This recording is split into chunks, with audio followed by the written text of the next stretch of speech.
মই ববিস্মিতাই আপোনালোক সকলোকে আকৌ এবাৰ স্বাগতম জনাইছোঁ মোৰ আন এটি ভিডিঅ'লৈ। আজি মই এই ভিডিঅ'টোৰ যোগেদি আপোনালোকৰ আগত অসমৰ এজন মহাপুৰুষৰ বিষয়ে কিছু কথা ক'ম। তেখেত হৈছে মহাপুৰুষ শ্ৰীমন্ত শংকৰদেৱ। মহাপুৰুষ শ্ৰী শ্ৰী শংকৰদেৱৰ জন্ম হৈছিল 1449 চনত আহিন মাহৰ শুক্লা দশমী দিনা নগাঁও বৰদোৱাৰ ওচৰৰ আলিপুখুৰী নামৰ এখন সৰু গাঁৱত। শংকৰদেৱৰ জন্ম হৈছিল ভূঞা পৰিয়ালত। তেখেতৰ দেউতাক আছিল কুসুম্বৰ ভূঞা আৰু মাতৃ সত্যসন্ধা। শংকৰদেৱৰ ককাকৰ নাম আছিল সূৰ্যবৰ আৰু আইতাক খেৰসূতী। শংকৰৰ জন্মৰ 14 দিনৰ পিছতে মাতৃ সত্যসন্ধাৰ মৃত্যু হয় আৰু আইতাক খেৰসূতীয়ে তেওঁক ডাঙৰ দীঘল কৰিছিল। 12 বছৰ বয়সলৈ ধিটিঙালি কৰি ফুৰা শংকৰদেৱক গুৰু মহেন্দ্ৰ কন্দলীৰ পঢ়াশালীত নামভৰ্তি কৰি দিছিল। শংকৰে লিখা পঢ়াত মনোযোগ দিয়া নাছিল, মাত্ৰ সময় কটোৱাতহে আক্ষেপ কৰিছিল। কিন্তু গুৰু মহেন্দ্ৰ কন্দলীৰ পঢ়াশালীত নাম লগাই দিয়াৰ পিছত শংকৰে মনোযোগেৰে অধ্যয়ন কৰিবলৈ লৈছিল। অতি কম দিনৰ ভিতৰতে তেওঁ 4 বেদ, 14 শাস্ত্ৰ আৰু 18 পুৰাণৰ জ্ঞান লাভ কৰি সকলোকে চমক লগাই দিছিল। আৰু অতি কম দিনৰ ভিতৰতে তেখেতে এটি গীত ৰচনা কৰিছিল। সেই গীতটি হৈছে এনেধৰণৰ: কৰতল কমল কমল দল নয়ন ভৱদশ দহন গহন বন শয়ন নপৰ নপৰ পৰ সতৰত গময় সভয় অভয় ভয় মমহৰ সততয় খৰতৰ বৰহৰ শতদশ বদন খগচৰ নগধৰ ফনধৰ শয়ন জগদশ মমহৰ ভৱভয় তৰণ পৰপদ লয় কৰ কমলজ নয়ন।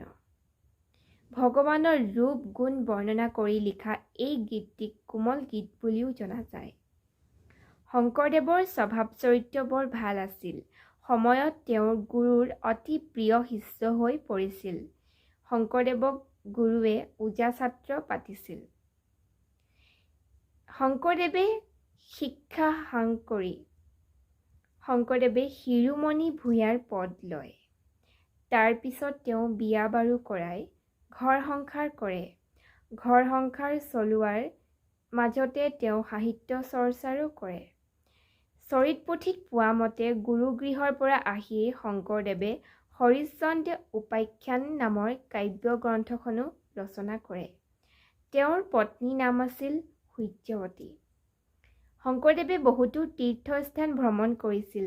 তাৰে ভিতৰত হৈছে জগন্নাথ, পুৰী, গয়া, গংগা, বৃন্দাবন, মথুৰা, ৰামেশ্বৰাম আদি বহুতো। শ্ৰীমন্ত শংকৰদেৱে প্ৰায় 12 কুৰি বৰগীত ৰচনা কৰিছিল। তেখেতে ৰচনা কৰা কাব্যসমূহ হৈছে হৰিশ্চন্দ্ৰ উপাখ্যান, ৰুক্মিণী হৰণ, অমৃত মন্থন আদি। শংকৰদেৱে ৰচিত ভক্তিতত্ত্ব প্ৰকাশক গ্ৰন্থকেইখনৰ নাম ভক্তি প্ৰদীপ, ভক্তি ৰত্নাকৰ, সংবাদ, অনাদিপাটন আদি আৰু প্ৰসংগমূলক গ্ৰন্থৰ নাম কীৰ্তন ঘোষা আৰু গুণমালা। শংকৰদেৱৰ ৰচিত নাটকেইখন হৈছে পত্নীপ্ৰসাদ, কালিয়া দমন, ৰুক্মিণী হৰণ, পাৰিজাত হৰণ আদি। আৰু শংকৰদেৱৰ সাহিত্যিক জীৱনৰ কীৰ্তিস্তম্ভ হৈছে কীৰ্তন ঘোষা। শংকৰদেৱ অসমীয়া জাতি, সাহিত্য, সংস্কৃতিৰ নিৰ্মাতা। তেওঁৰ সাংস্কৃতিক প্ৰমূল্যৰে নৱবৈষ্ণৱ ধৰ্ম অথবা একশৰণ ধৰ্ম প্ৰচাৰ কৰি অসমীয়া সমাজ জীৱনক একত্ৰিত কৰিছিল। অসমীয়া তথা ভাৰতীয় সাংস্কৃতিক জীৱনলৈ তেওঁ যি বিস্ময়কৰ অৱদান আগবঢ়াই গ'ল, তাৰ বাবে তেওঁক মহাপুৰুষ আৰু অৱতাৰীৰ পুৰুষ ৰূপে আখ্যা দিয়া হয়। এই মহাপুৰুষজনাই 1568 চনত 119 বছৰ বয়সত মহাপুৰুষ শ্ৰীমন্ত শংকৰদেৱৰ কোচবিহাৰত ইহলীলা সম্বৰণ কৰে। ধন্যবাদ।